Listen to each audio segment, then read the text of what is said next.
नमस्कार।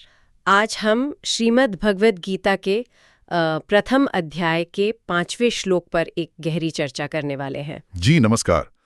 और हमारे पास कैप्टन श्याम बहादुर जी का संकलन है, जिसके आधार पर हम इस श्लोक के विभिन्न पहलुओं को समझने की कोशिश करेंगे। बिल्कुल। ये श्लोक कुरुक्षेत्र युद्ध भूमि के संदर्भ में है, जहां संजय राजा धृतराष्ट्र को पांडव सेना की शक्ति का ब्यौरा दे रहे हैं। हाँ, पिछले श्लोकों के बाद संजय अब कुछ और योद्धाओं के नाम ले रहे हैं पांडव पक्ष से। तो आज का लक्ष्य यही है कि श्लोक के शब्दों, अर्थ और उसके गहरे महत्व को सरल लेकिन गहन तरीके से समझें। हाँ, कोई पहलू छूटे नहीं। हाँ, देखते हैं कि कैसे ये श्लोक पांडव पक्ष के और महावीर योद्धाओं पर प्रकाश डालता है। तो फिर पहले मूल श्लोक सुना जाए। जी, श्लोक इस प्रकार है। दृष्टकेतुश्चैकिताना काशीराजश्च वीर्यवान पुरुजित कुंतीभोजश्च शैव्यश्च नरपुंगवः। 5। और इसका अगर सरल हिंदी अनुवाद देखें तो वो कुछ ऐसा है। और भी हैं पराक्रमी दृष्टकेतु, चेकितान और वीर्यवान काशीराज, पुरुजीत, कुंतीभोज और नरश्रेष्ठ शैव्य। यहाँ संजय धृतराष्ट्र को जैसे बता रहे हैं कि देखिए, लिस्ट अभी खत्म नहीं हुई है और भी महारथी हैं। अच्छा, तो चलिए इन नामों को थोड़ा खोलते हैं। ये कौन है? दृष्टकेतु, चेकितान, काशीराज, इनका क्या महत्व है? जी, ये सभी अपने आप में बड़े नाम हैं। दृष्टकेतु वो शिशुपाल के पुत्र थे, चेदी देश के राजा। चेकितान भी एक प्रमुख यादव योद्धा थे। और काशीराज? नाम से तो काशी के राजा लगते हैं। हाँ बिल्कुल, काशी के राजा। और उनके लिए वीर्यवान शब्द का प्रयोग हुआ है, यानी अत्यंत बलशाली, पराक्रमी। अच्छा, और पुरुजीत, कुंतीभोज? पुरुजीत और कुंतीभोज भाई थे, और कुंतीभोज का तो पांडवों से सीधा संबंध था। वो रानी कुंती के पालक पिता थे। हाँ, ये तो पारिवारिक संबंध भी हुआ। और आखिर में शैव्य, जिन्हें नरपुंगव कहा गया है। जी, शैव्य शिवदेश के राजा थे, और उनके लिए ये विशेषण नरपुंगव इस्तेमाल हुआ है। ये बहुत महत्वपूर्ण है। ये सिर्फ नाम नहीं है, ये अपने आप में बड़ी शक्तियां हैं, सम्मानित राजाएं हैं। बिल्कुल। और इस श्लोक में जैसे आपने कहा, दो शब्द ध्यान खींचते हैं। एक तो काशीराज के लिए वीर्यवान, और दूसरा शैब्य के लिए नरपुंगव। वीर्यवान तो समझ आता है, अत्यंत पराक्रमी, लेकिन ये नरपुंगव, इसका क्या अर्थ है? मतलब शाब्दिक अर्थ तो शायद मनुष्यों में बैल जैसा कुछ होता है। हाँ देखिए, पुंगव का अर्थ होता है बैल या सांड, जो अपने झुंड में सबसे श्रेष्ठ और शक्तिशाली माना जाता है। तो नरपुंगव का मतलब हुआ नरों में श्रेष्ठ। श्रेष्ठ किस तरह से? सिर्फ ताकत में? नहीं, सिर्फ ताकत नहीं, ये ज्यादा व्यापक शब्द है। इसका अर्थ है मनुष्यों में सर्वश्रेष्ठ, बल में, गुणों में, नेतृत्व में, प्रतिष्ठा में, एक तरह से द बेस्ट अमंग मेन। अच्छा, तो संजय शैब्य को नरपुंगव कहकर उनकी असाधारण योग्यता और सम्मान को रेखांकित कर रहे हैं। जी हाँ, और शायद ये सिर्फ शैब्य के लिए ही, बल्कि उस पंक्ति में वर्णित सभी राजाओं के स्तर को बताने के लिए भी हो सकता है कि ये सब कितने ऊंचे दर्जे के सम्मानित व्यक्ति हैं। तो फिर सवाल उठता है कि संजय धृतराष्ट्र को ये सारे नाम, ये विशेषण क्यों बता रहे हैं? क्या सिर्फ गिनती पूरी कर रहे हैं? नहीं, इसका एक गहरा मनोवैज्ञानिक और रणनीतिक उद्देश्य है। सोचिए, धृतराष्ट्र अपने पुत्रों के मोह में है, वो शायद पांडवों को कम आंक रहे हों। हाँ, हो सकता है। तो संजय उन्हें सिर्फ भीम, अर्जुन का नाम लेकर डराना नहीं चाह रहे। वो दिखा रहे हैं कि पांडवों के पास सिर्फ कुछ इक्का दुक्का महारथी नहीं है, बल्कि अलग अलग राज्यों के सर्वश्रेष्ठ, सबसे सम्मानित राजाओं का एक मजबूत गठबंधन है। मतलब ये सिर्फ सैन्य शक्ति का प्रदर्शन नहीं, बल्कि नैतिक बल और प्रतिष्ठा का भी प्रदर्शन है कि देखो, इतने सारे नरपुंगव, इतने श्रेष्ठ लोग धर्म के पक्ष में खड़े हैं। बिल्कुल सही। ये धृतराष्ट्र के मन में एक संदेह पैदा करने की कोशिश है। देखो, तुम्हारे पुत्रों का सामना किनसे है? ये साधारण योद्धा नहीं, ये अपने अपने राज्यों के सर्वश्रेष्ठ लोग हैं, जिनका समाज में मान है। तो ये एक तरह से मनोवैज्ञानिक दबाव बनाने की रणनीति भी है। युद्ध शुरू होने से पहले ही मन में एक भय या कम से कम गंभीरता का एहसास कराना। हाँ, ये युद्ध की विशालता और भयावहता को रेखांकित करता है। संजय मानो कह रहे हों, ये कोई छोटी मोटी लड़ाई नहीं होने वाली, इसमें कई राज्यों के प्रतिष्ठित शासक पूरी तरह शामिल हैं। तो संक्षेप में अगर देखें तो ये 5वां श्लोक सिर्फ नामों की एक सूची नहीं है। नहीं, बिल्कुल नहीं। ये पांडव सेना की गहराई, उसकी संगठित शक्ति और उसमें शामिल योद्धाओं के असाधारण स्तर और प्रतिष्ठा का प्रमाण है। एकदम सही कहा आपने। ये हमें दिखाता है कि महाभारत सिर्फ कुछ मुख्य पात्रों का युद्ध नहीं था। इसमें अनेकों शक्तिशाली और सम्मानित व्यक्ति, अनेकों नरपुंगव शामिल थे, जिनका अपना अपना प्रभाव और योगदान था। और जाते जाते श्रोताओं के लिए एक विचारणीय बिंदु छोड़ते हैं। जी, क्या संजय द्वारा इन खास योद्धाओं के नाम लेने का कोई और भी गहरा रणनीतिक मतलब हो सकता था? शायद धृतराष्ट्र की किसी विशेष चिंता या कमजोरी को ध्यान में रखकर ये नाम चुने गए हों? इस पर सोचिएगा जरूर। हाँ, ये सोचने वाली बात है कि शब्दों का चयन युद्ध के मैदान से पहले ही मन में कैसे युद्ध शुरू कर सकता है। नमस्कार, आज हम श्रीमद् भगवद गीता के एक काफी दिलचस्प हिस्से पर बात करने वाले हैं। नमस्कार। जैसा कि हमारे स्रोत श्रीमद् भगवद गीता गहन व्याख्या और आधुनिक प्रासंगिकता में बताया गया है, हम ये समझने की कोशिश करेंगे कि गीता की शुरुआत में ही पांडवों के कुछ खास योद्धाओं का जिक्र क्यों है। ये वाकई एक अच्छा सवाल है। अक्सर हम श्लोकों के गहरे अर्थों में चले जाते हैं, पर ये शुरुआती डिटेल्स भी मायने रखते हैं। हाँ, बिल्कुल। तो आज हम यही देखेंगे कि अलग-अलग टीकाकार इसे कैसे समझाते हैं, और फिर सबसे जरूरी बात कि ये सब आज हमारे लिए कैसे प्रासंगिक हैं। सही कहा। देखते हैं कि इन छोटी लगने वाली बातों में क्या गहरे राज छुपे हैं। चलिए शुरू करते हैं। स्रोत बताता है कि आदि शंकराचार्य जैसे महान भाष्यकार इन योद्धाओं को सिर्फ योद्धा नहीं बल्कि महारथी कहते हैं। हाँ, महारथी मतलब जो अकेले ही हजारों से लड़ने की क्षमता रखता हो। बिल्कुल, ये दिखाता है कि धर्म के पक्ष में खड़े लोगों में कितनी ताकत, कितना सामर्थ्य होता है। उन्होंने नरपुंगव जैसे शब्द भी इस्तेमाल किए हैं, जिसका मतलब है पुरुषों में श्रेष्ठ। ये उनकी असाधारण योग्यता को दिखाता है। अच्छा, अब स्वामी विवेकानंद का दृष्टिकोण इससे थोड़ा अलग है ना? हाँ, स्वामी जी का नजरिया बहुत ही व्यवहारिक है, एकदम प्रैक्टिकल। वो कहते हैं कि ये सिर्फ नामों की लिस्ट नहीं है। तो फिर क्या है? ये एक सीख है कि किसी भी बड़े काम के लिए, चाहे वो धर्म युद्ध ही क्यों न हो, एक मजबूत टीम, भरोसेमंद साथियों का नेटवर्क कितना जरूरी है। मतलब अकेले नहीं चला जा सकता। बिल्कुल। सोचिए, अर्जुन जैसा महान योद्धा, उन्हें भी दृष्टकेतु और शैब्य जैसे काबिल लोगों के साथ की जरूरत थी। ये टीम वर्क और सामूहिक प्रयास का महत्व दिखाता है। सही बात है। और गीता प्रेस की टीका, वो इसे कैसे देखती है?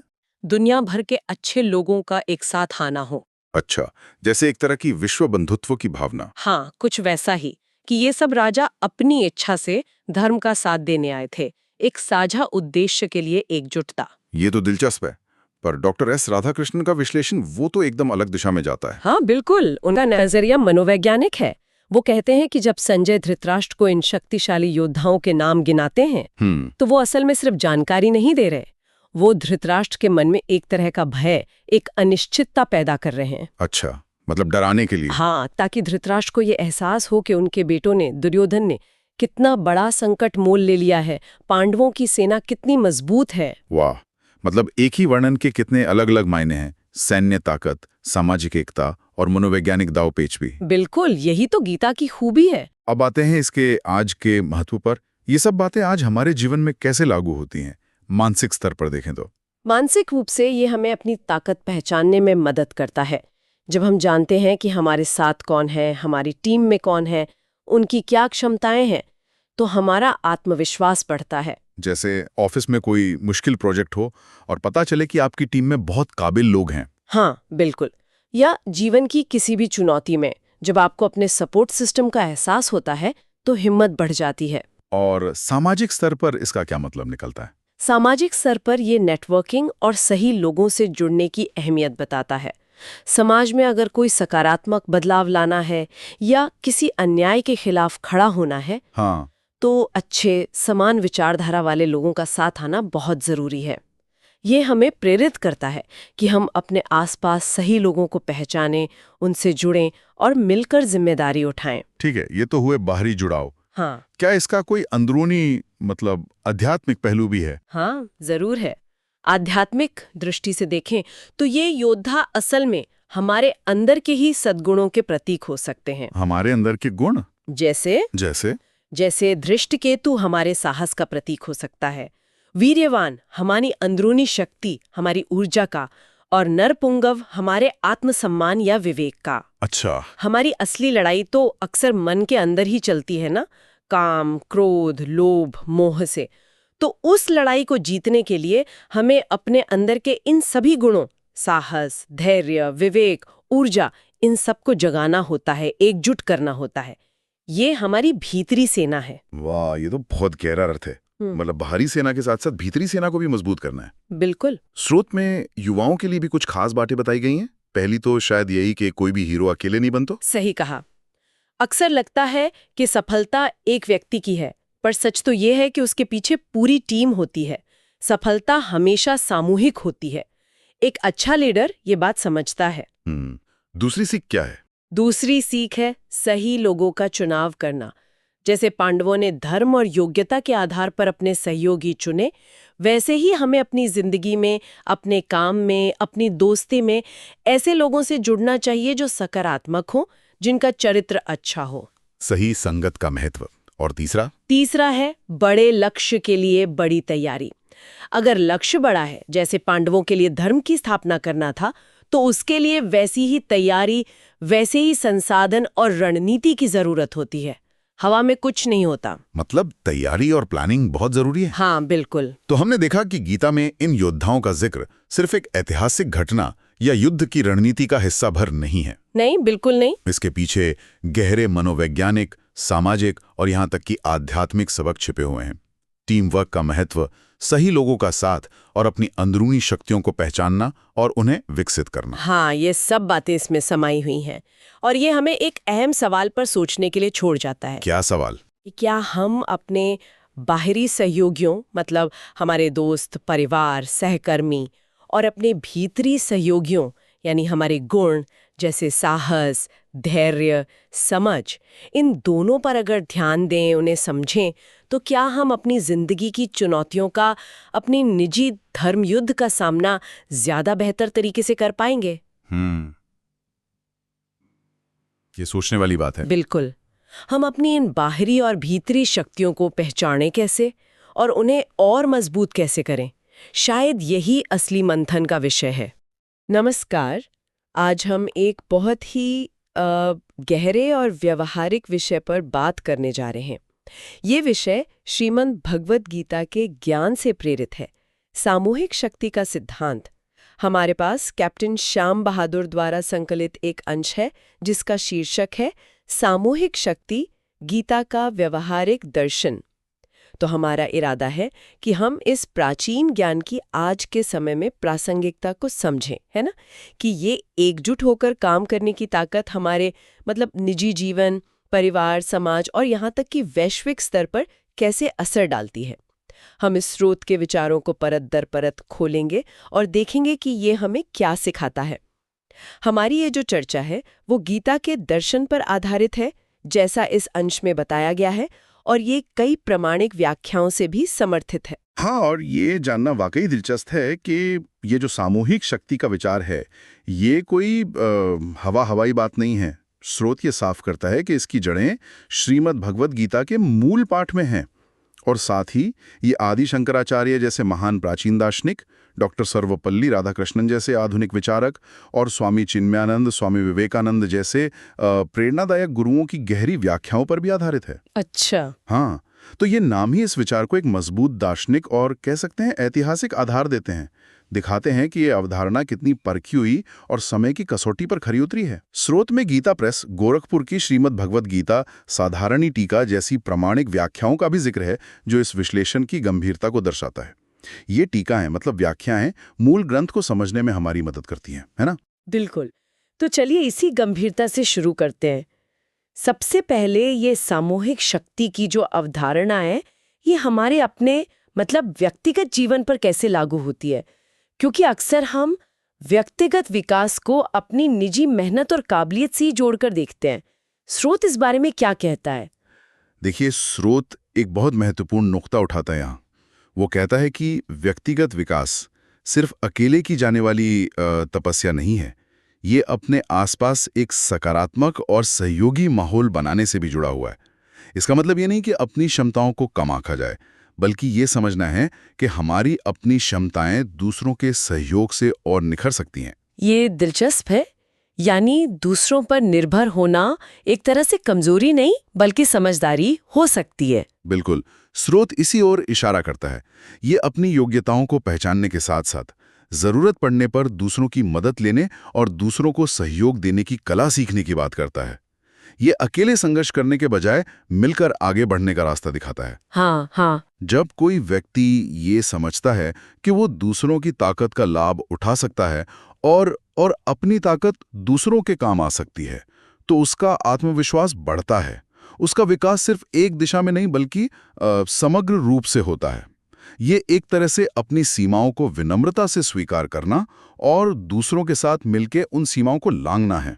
ये आपसी तालमेल ही व्यक्तिगत उन्नति का एक शक्तिशाली साधन बन जाता है, जैसा इस अंश में समझाया गया है। सही कहा।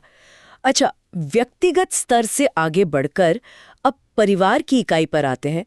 आजकल के दौर में जहां हम देखते हैं परिवार बिखर रहे हैं या सदस्यों के बीच दूरियां बढ़ रही हैं, वहां ये सामूहिक शक्ति का सिद्धांत कैसे प्रासंगिक हो सकता है? हाँ, देखिए, परिवार के संदर्भ में तो ये दर्शन और भी ज्यादा महत्वपूर्ण हो जाता है। स्रोत बताता है कि ये परिवारों को सिर्फ भावनात्मक रूप से नहीं बल्कि व्यावहारिक रूप से भी जोड़ता है। ये सिखाता है कि परिवार के हर सदस्य की अपनी एक खासियत, एक ताकत होती है।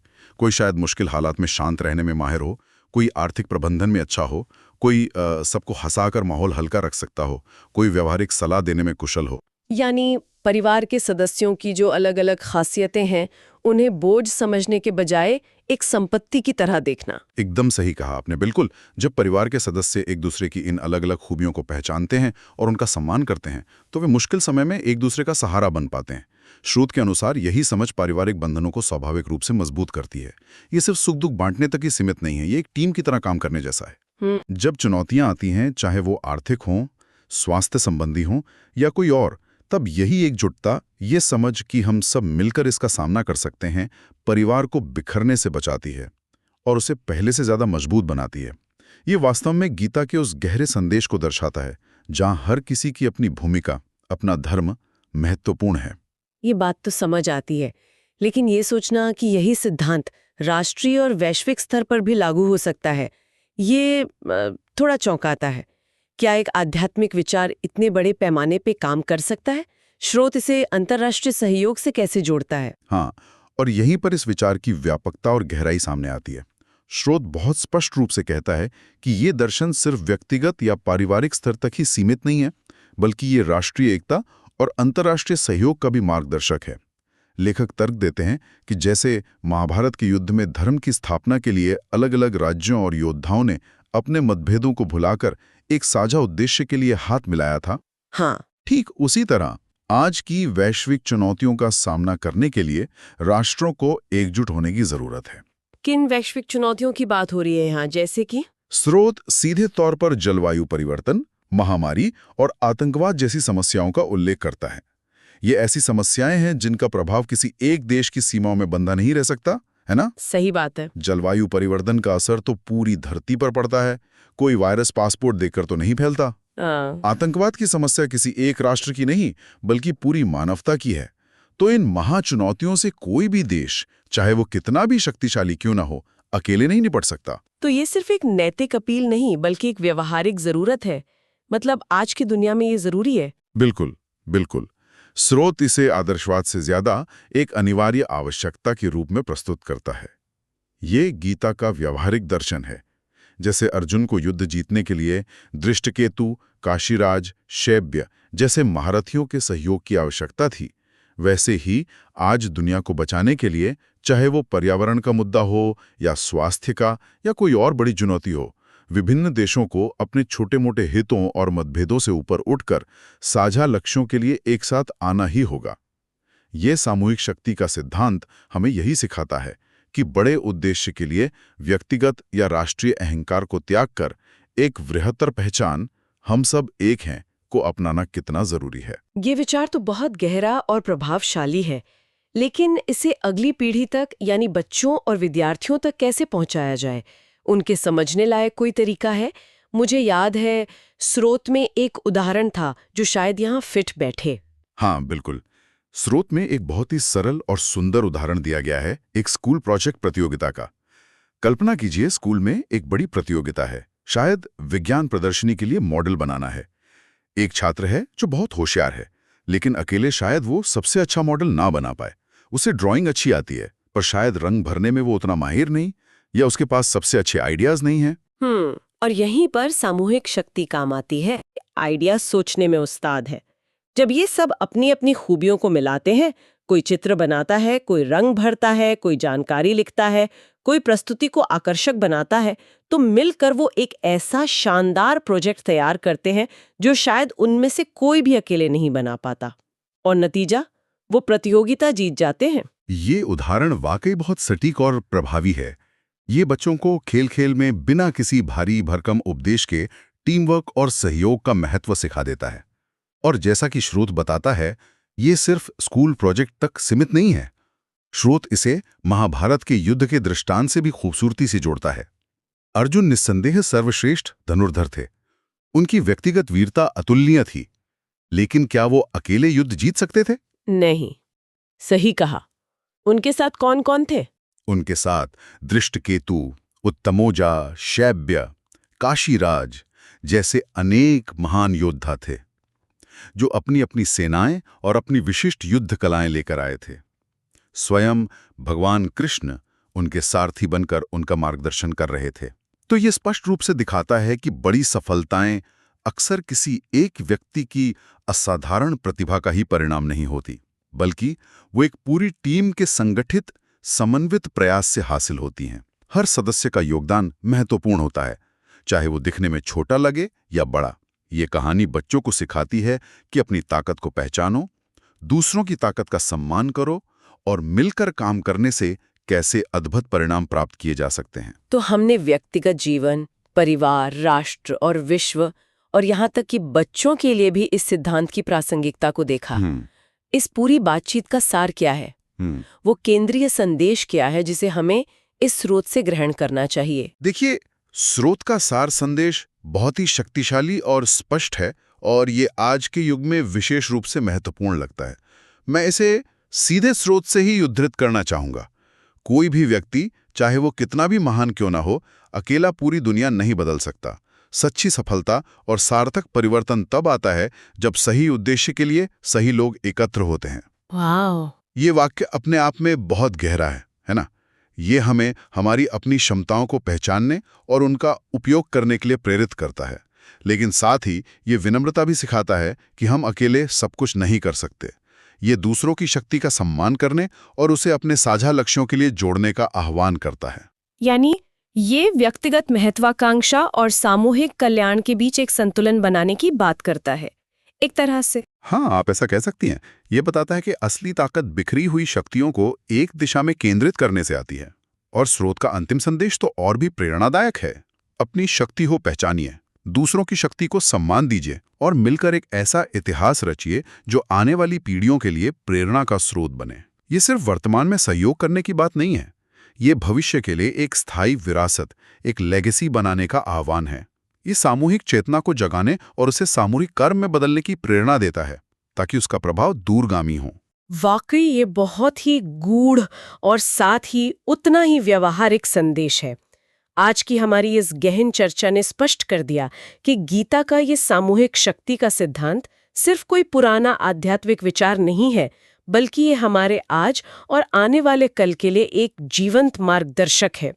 चाहे हम अपने निजी जीवन में चुनौतियों का सामना कर रहे हों, या अपने परिवार को मजबूत बनाना चाहते हों, या फिर एक समाज और विश्व के नागरिक के तौर पर बड़ी समस्याओं के समाधान में योगदान देना चाहते हों, ये सिद्धांत हमें रास्ता दिखाता है। जाते जाते एक विचार मन में छोड़ जाते हैं जिस पर शायद हम सब सोच सकते हैं। आज के इस दौर में जहां दुनिया इतनी बटी हुई और जटिल नजर आती है, हमारे समाज या विश्व के किन खास क्षेत्रों में इस सामूहिक शक्ति को संगठित करने की सबसे ज्यादा और तत्काल जरूरत महसूस होती है? और उस जरूरत को पूरा करने में हम अपनी व्यक्तिगत क्षमता में, चाहे वो छोटी हो या बड़ी, क्या भूमिका निभा सकते हैं?